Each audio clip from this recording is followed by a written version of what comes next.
کراچی سے پشاور کی سمت انڈس ہائی وے کے 800ویں کلومیٹر پہ آپ کو دائیں جانب ایک بورڈ دکھائی دے گا، رسول پور۔ سرسری گزر جائیں تو معمولی سا گاؤں، دھیرے دھیرے دیکھیں تو بہت کچھ عام ڈگر سے ہٹا ہوا۔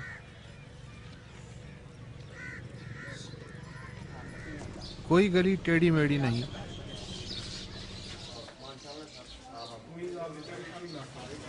کوئی کوچہ بے نام نہیں۔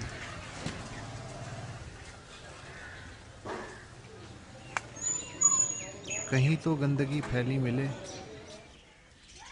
مگر بھینسوں کے باڑوں میں بھی نہیں۔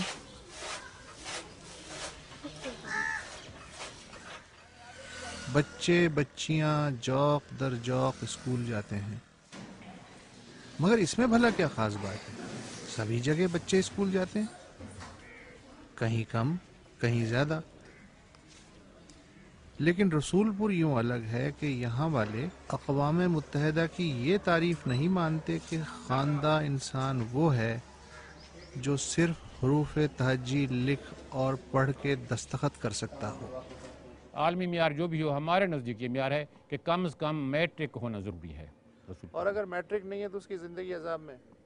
ہاں بالکل یقین 100%۔ اس کو یہاں پڑھا لکھا نہیں کہتے لوگ، وہ میٹرک کے نیچے مڈل بھی ہو تو یقین کریں کہ یہاں مڈل کو پڑھا لکھا لوگ نہیں کہتے ہم۔ باقی یہ تعلیم کے بارے میں یہ کوئی تصور نہیں ہے کوئی بچہ سکول نہیں جائے گا، یہ بالکل کوئی کسی خاندان کسی فرد کسی باپ کسی ماں کے ذہن میں نہیں ہے، بچہ آٹومیٹک چلا جاتا ہے سکول۔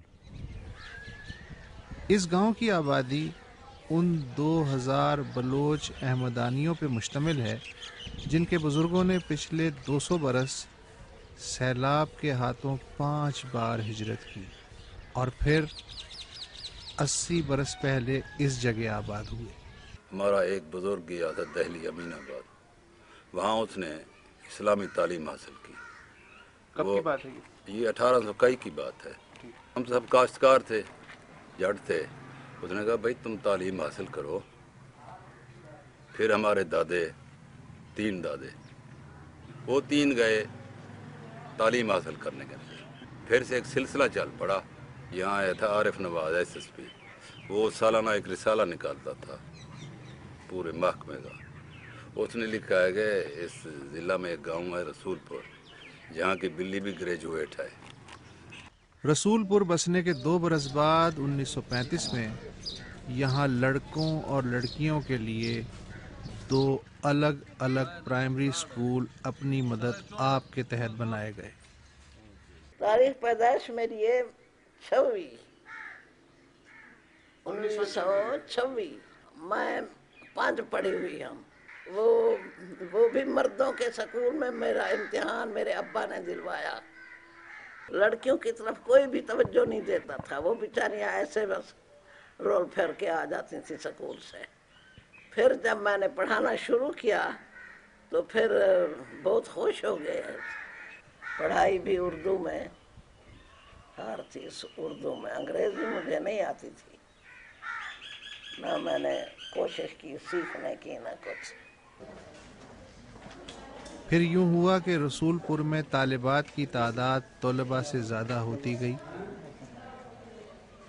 اور اس رجحان نے یہاں کی سماجی سوچ کو نیا رخ دیا۔ جو فیصلہ مطلب ہوتا تھا اکیلا آدمی کرتا تھا، اب ایسے نہیں ہے، گھروں میں عورتوں سے فیصلے بھی پوچھے جاتے ہیں، ان کو ان میں شامل کیا جاتا ہے، جو بھی فیصلے کیے جاتے ہیں وہ بھی ہمارے ساتھ شامل ہوتی ہیں۔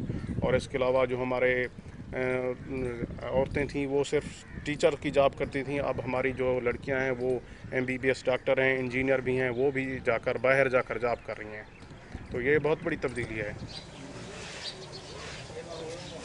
اس سب کے باوجود رسول پور والوں کے کچھ اپنے ہی سماجی ضابطے ہیں۔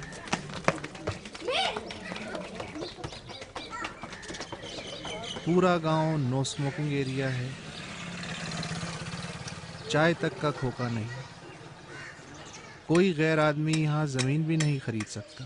اگر وہ زیادہ ریٹ بھی لگائے گا تب بھی نہیں ملے گی اسے۔ اچھا، اگر آپ بھی جائے کسی وجہ سے تو اسے شادی کے میں شریک نہیں کرتے، رجسٹ کریں گے ہر حال میں۔ نئی بھی باہر سے آتا ہے، کپڑے بھی باہر سے استری ہوتے ہیں۔ جو بھی دوسرا آدمی یہاں پر